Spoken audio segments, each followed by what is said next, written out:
remember distinctly going to my grandma's house to watch the world premiere of Goosebumps. It was an hour-long special of The Haunted Mask, one of the better episodes, about a girl who puts on a mask that changes her whole personality and then refuses to come off. My granny died a few years later, but I never forgot how fun it was to see this episode. I knew all about the books and their sweet covers, but I was too young and lazy to read them at the time, though I absorbed them all later on.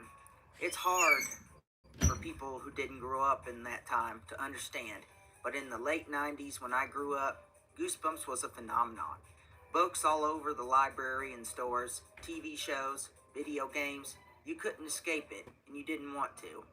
Even today, it is the second best-selling children's book series of all time, behind the Harry Potter books. There's multiple franchises, but I have only read a couple of the Goosebumps 2000 books, and can't remember them so well. So we'll just stick with the original series of 62 books. It was made by R.L. Stine. He was already busy with the Fear Street books, which were made for teens. You should check those out too. But avoid the Netflix series. It sucks. Anyway, he was approached to do a book series for kids. Oddly enough, it was particularly branded for girls. He wasn't interested originally.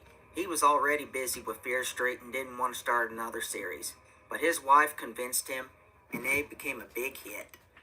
He was literally writing a book a month, while at the same time still doing Fear Street. He was the hardest working man in kiddie showbiz.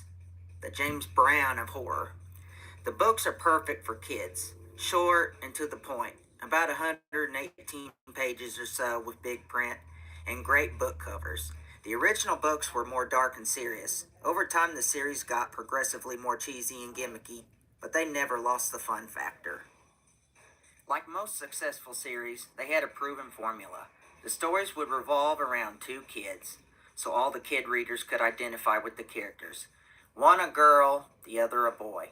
Though since this is for kids, there's no romance between them. They were almost always 12 years old.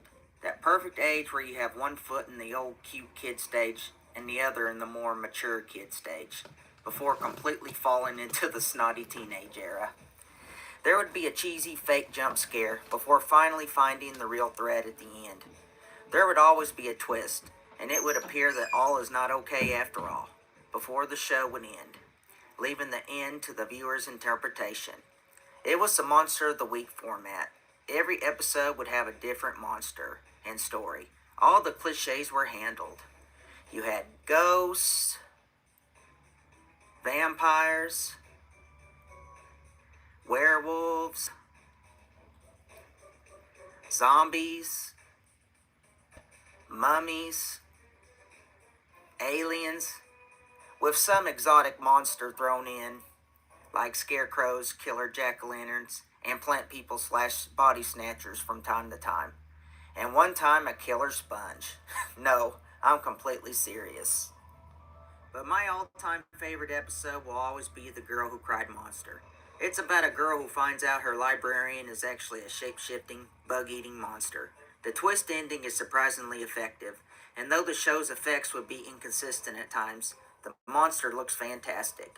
I don't just mean fantastic for a kid's show. I mean fantastic, period. There were some relatively intelligent plots too, like Say Cheese and Die, where an evil camera's pictures predicts a dark future. The standard, be careful what you wish for, where someone gets all their wishes granted, but it's not the way they want it. And there's an underrated episode called Strained Peas, where a boy finds out his baby sister is actually a monster. You also get the excellent Chillology stories, and an amusement park for monsters, and One Day at Horrorland.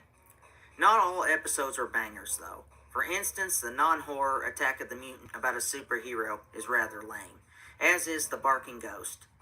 But what do you expect? How do you be consistent when you have to make a book a month? Obviously, Slappy is the star of the show. He's like a kid-friendly Chucky in dummy form. He only appears in 3 episodes, but he's what everyone remembers. Well, that and the terrific theme song. And you would get first-time appearances by future stars like Ryan Gosling and Anakin Skywalker himself, Hayden Christensen, in the second dummy episode, which happens to be my favorite appearance of Slappy. And is it a coincidence that the episode Bride of the Living Dummy came out the same year as Bride of Chucky? Okay, here's the thing.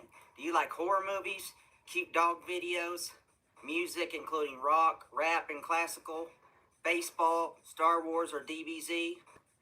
Well, come here to the Hillbilly Review channel, the only place you can find all that crap under one channel.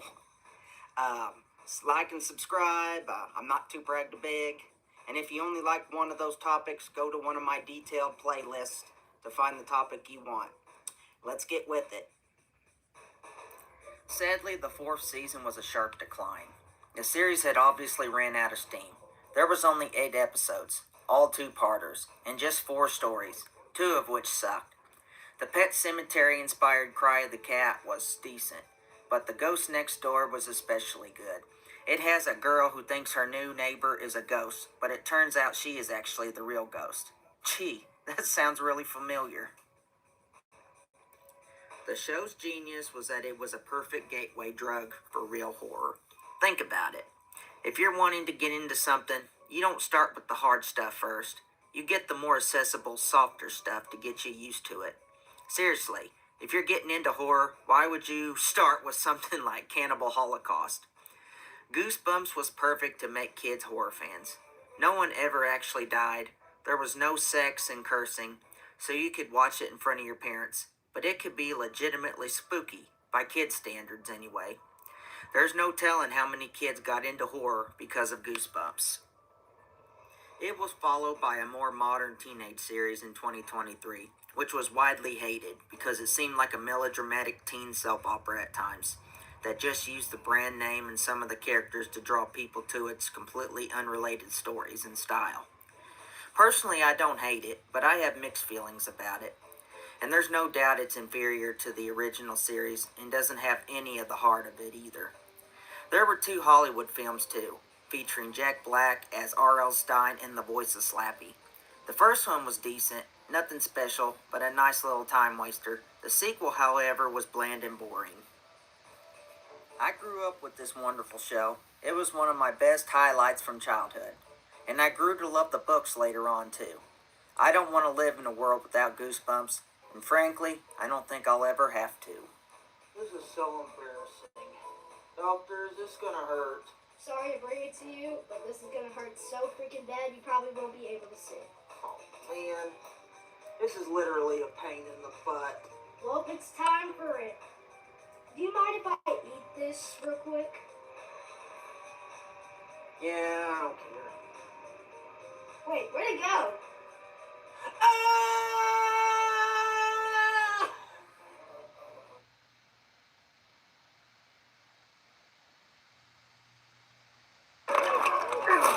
Yo, who's got next?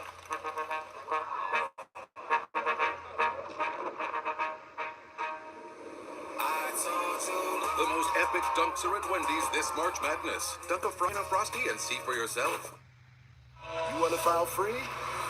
Hit it.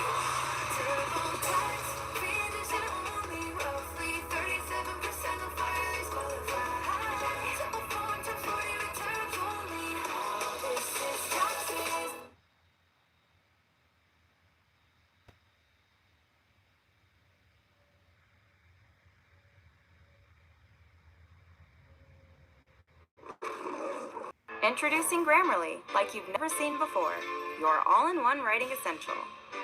Today, we're checking out Proofreader, a gem of a tool for notes, proposals, emails, and everything in between. Proofreader goes beyond just spelling and grammar. It helps elevate your writing by refining structure, clarifying your main point, and improving overall flow and logic, providing instant feedback, smart suggestions, and more. You decide what stays and what goes. Total control, zero guesswork. And that's just one of Grammarly's full lineup of writing agents. Writing that's clearer, sharper, and more you. Grammarly's Proofreader makes it easy. What's next on that to-do list? Are you tired of spending your hard-earned money at the gas pump? Then you need to swing by Toyota Knoxville to check out the new 2026 Toyota Camry. Starting at $29,100 and 4.99% for 72 months. And the best part is, we currently have over 20 on the lot and ready to drive